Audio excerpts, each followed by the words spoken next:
Hey guys, Brian from TennisMindCamp. Now in this week's tip, I have some good news and some bad news. The bad news is so many tennis players are still under the impression that if you suffer or sustain an injury, you have to 1, stop everything, 2, plop yourself in front of your favorite lazy boy or couch, and 3, completely rest it out until you're 100% pain-free. Oh yeah, and the deterioration of your fitness level is inevitable and something that you just have to work through. Now for the good news. That's not true, okay? If you have a big tournament or match coming up and you sustain a minor but nagging injury, like tweaking your wrist or soreness in your knee or quirking your shoulder, you can still train, exercise, and be physically ready to go come match time. Now granted, your training may have to be revised depending on the severity of your injury, but it is incredibly important that you continue with your strength training and your cardiovascular strategies if you want to win, okay? So let's get into this week's tip and I'll show you why and how. Got an injury? Please don't throw in the towel. You don't have to. Here are 2 great ways to keep that motor running on all cylinders during your recovery period, so you're ready to kick butt as soon as you step back onto the court. Number 1, jump in the pool. Being in the water is great for many muscle-related injuries, and it also takes a heap load of pressure off of your joints. So whether you choose to do a light freestyle, breaststroke, or even dog paddle, your muscles are active, and that's the important thing. You're revving up your metabolism and burning calories. And that's not all, you're also building more strength. How? By pushing through the resistance of the water. You see, this enables you to get stronger without heavily impacting the injury. Oh, and don't think this is easy stuff or somehow will be a pushover. You're really gonna be working. In fact, swimmers and water polo players are some of the most fittest athletes on the planet. Just check out my good buddy from the USA Olympic water polo team, Mr. Tony Azevedo, on the right of this slide. Does he look pretty fit? Pretty strong to you?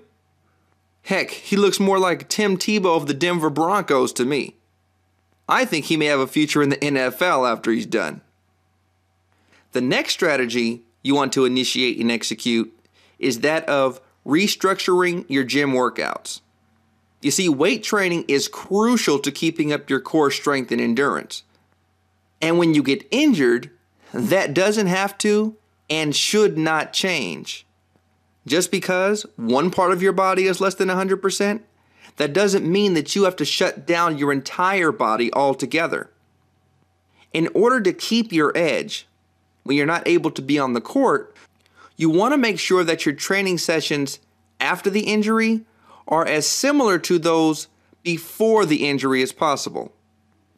So, for example, if you have a foot injury, you might go lighter on the foot, but you don't have to neglect the entire lower body altogether. You can do lightweight leg extensions, sitting or laying down. Because hey, having a strong lower base will make getting down to those low balls and those drop volleys 10 times easier. If you're suffering from discomfort in your knee, you can still work. Work your back, your arms, your biceps, triceps, chest, abs. Okay? The main thing that you're looking for here is resistance. And 3 excellent ways to do that are 1, elastic bands, 2, free weights, and 3, cable machines.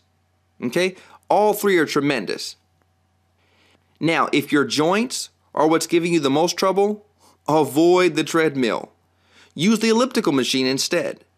With the elliptical machine, it's a much more smooth, rotating motion. Okay, so you don't have the pressure of your body weight constantly going up and down and landing on the injured body part. It's nice and easy, kind of like riding your own bicycle around the block.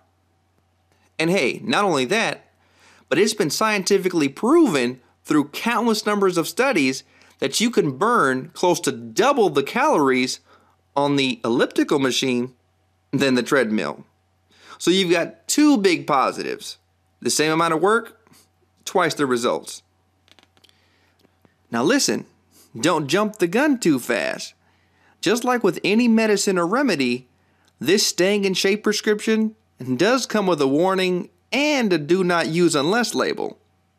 First, the warning. Don't overload your body with too many exercises too fast.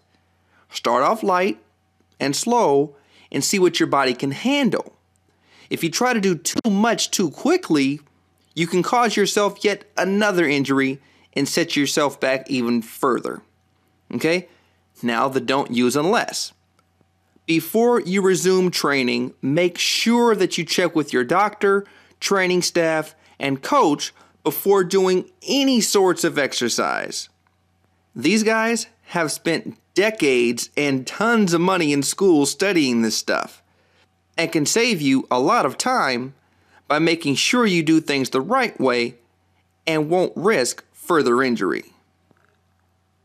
So, if you revise and continue your workout program during your recovery, you don't have to worry about not being physically able to take out your next big opponent that you've spent so much time preparing for.